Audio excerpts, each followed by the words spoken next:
An executive order today to shut down the Department of Education. DC reporter Rafael Hernandez is live in Washington and has more on how local education experts respond to changes made to the agency. Good morning, Rafael. Good morning.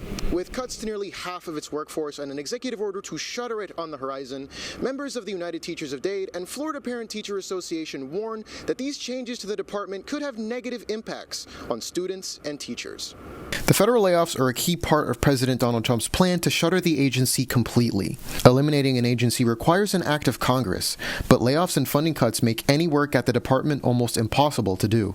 Trump campaigned on the promise to shut down the department, saying it was necessary to eliminate what he says are unproductive workers and keep the most qualified staff. The president has said that he hopes these cuts will move education closer to the local level. We want education to be moved back where the states run education, where the parents of the children will be running education.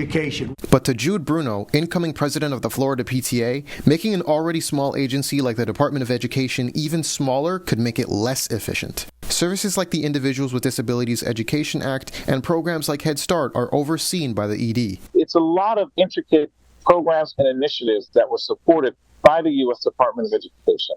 The issue is, are there going to be sufficient personnel to keep them going? And the second question is, are there going to be sufficient personnel for them to be as robust as they were? United Teachers of Dade President Carla Hernandez-Matz warns that the layoffs could disenfranchise students and deter potential educators, leading to a chilling effect across the state.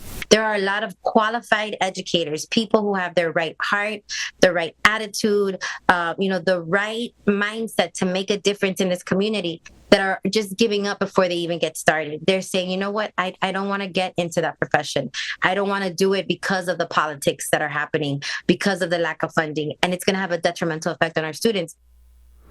Now, President Trump's executive order also directs Education Secretary Linda McMahon to make sure that no funding go towards any DEI programs or activities. Reporting from the Department of Education, I'm Rafael Hernandez.